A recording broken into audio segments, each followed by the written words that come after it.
I'm John, and this is Curiosities of Nature and History.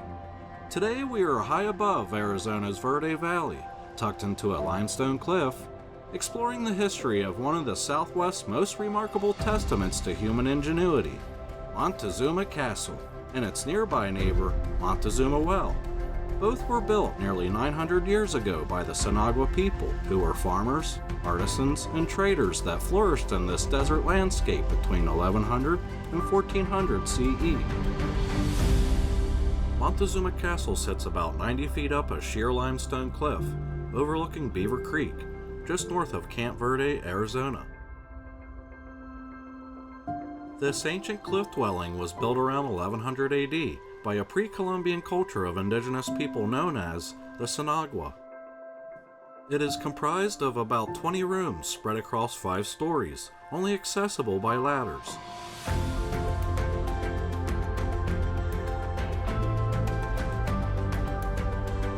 The walls of the dwelling are constructed of early stone and mortar masonry, which includes chunks of limestone found at the base of the cliff, as well as mud and clay from the creek. The ceilings were made of section timbers as a kind of roof thatching, using primarily Arizona sycamore, which is a hardwood native to the area.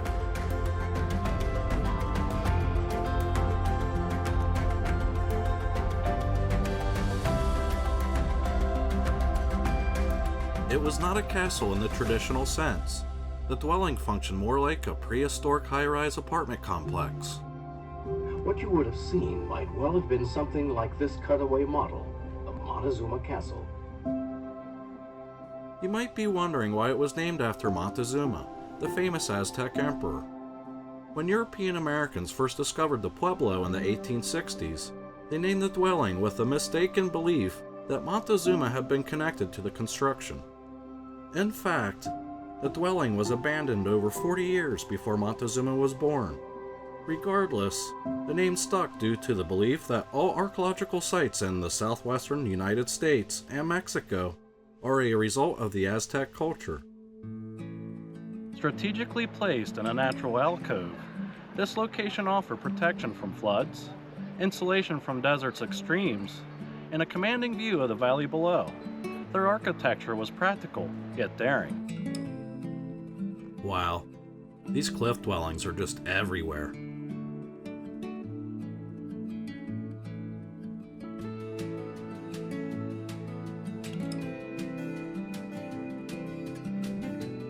And here's Beaver Creek, where they got the mud and clay to build the cliff dwellings.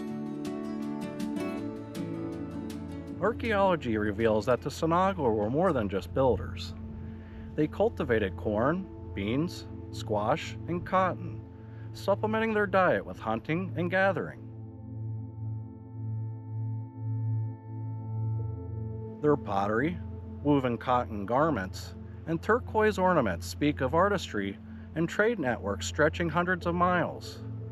Shell jewelry from the Pacific coast and obsidian from northern Arizona show how interconnected the world truly was. By the early 1400s, Montezuma Castle was abandoned.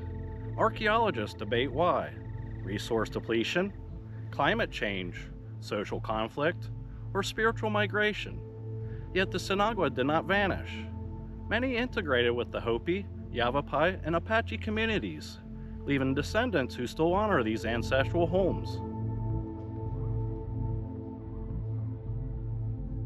In the late 19th century, curiosity seekers and souvenir hunters began removing artifacts, leaving the site vulnerable.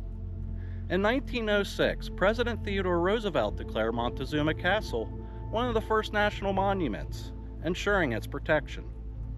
Early excavations in the 1930s revealed pottery, tools, and food remains, offering archaeologists a window into Sinagua daily life.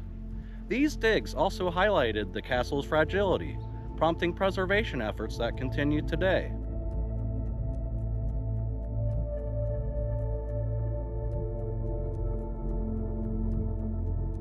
Just 20 miles away lies Tuzigoot, another Sinagua masterpiece. Unlike the vertical cliffside architecture of Montezuma Castle, Tuzigoot sprawls across a ridge with more than 100 rooms built of stone and mortar. Excavated in the 1930s by the Works Progress Administration, Tuzigoot revealed striking similarities in pottery styles, agricultural practices, and trade goods.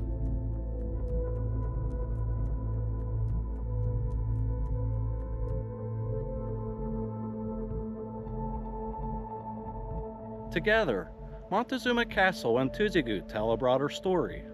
The Sinagua adapted their architecture to the landscape. Archaeologists believe that the same cultural group inhabited both sites, moving fluidly across the Verde Valley, shaping a network of settlements that thrived for centuries.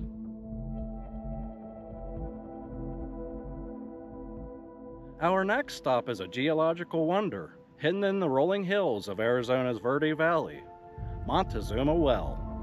This limestone sinkhole is nearly 400 feet across and 55 feet deep, and is fed by underground springs.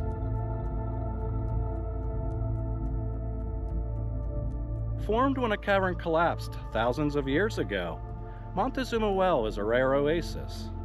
Its waters are rich in dissolved carbon dioxide, which is unsuitable for most fish. Yet this chemistry has given rise to species found nowhere else on Earth.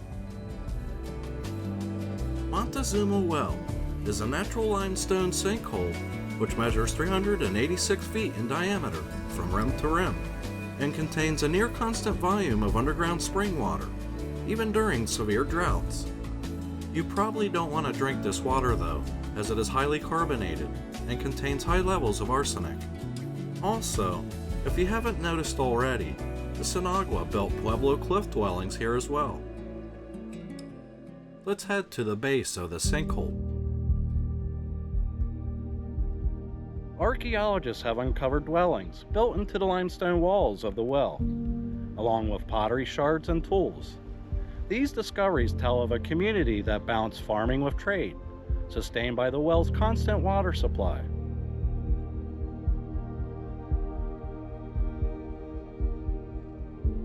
For the Sinagua people, Montezuma Well was more than just a marvel. It was a lifeline. They engineered canals to divert its waters into fields of corn, beans, and squash. These irrigation systems reveal the ingenuity of a people who transformed desert terrain into fertile farmland.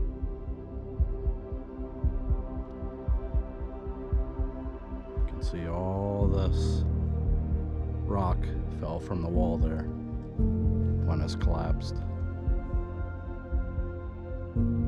There are several types of unique species in the well that are found nowhere else on the planet. A shrimp-like crustacean the size of your pinky fingernail. A leech that feeds off crustaceans instead of blood. Water scorpions found near the water's edge. And the Montezuma Well spring snail. Beyond its practical uses, Montezuma Well carried spiritual meaning. Oral traditions from descendant communities including the Hopi, Yavapai, and Apache speak of the well as a place of emergence, a portal between worlds. Its waters were not only sustenance, but sacred. It's just amazing how they survived in this environment.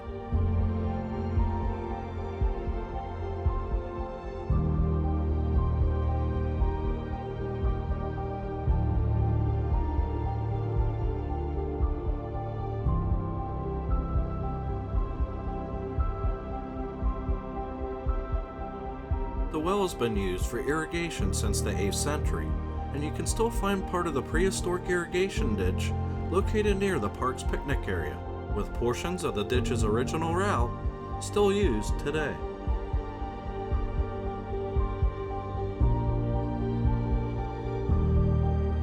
The views all around, they're just astounding.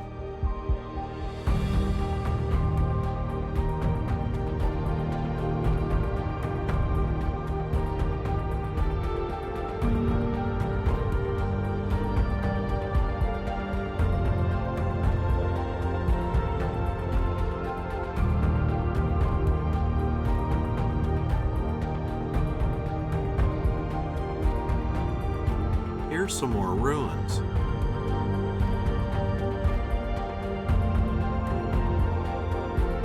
Let's go find that prehistoric canal that was mentioned earlier.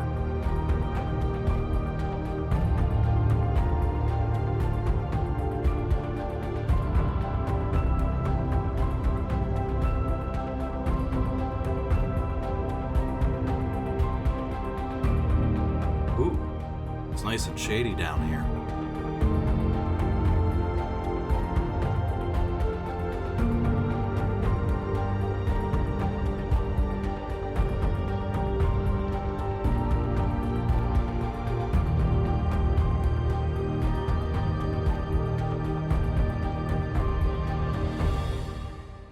When settlers arrived in the 19th century, they marveled at the well's constant flow. Like Montezuma Castle, they mistakenly linked it to the Aztec emperor, giving it a name that endures today. In 1906, Montezuma Well was included in the designation of Montezuma Castle National Monument, ensuring its protection.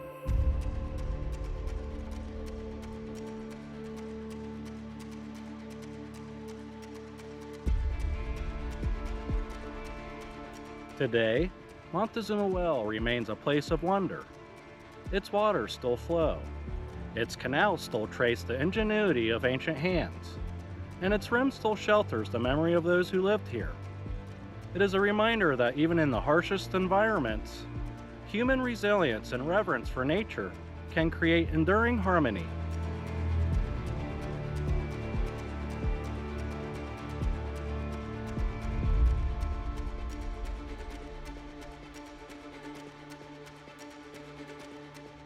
Together, Montezuma Castle, Tuzigoot, and Montezuma Well form a triad of Sinagua heritage.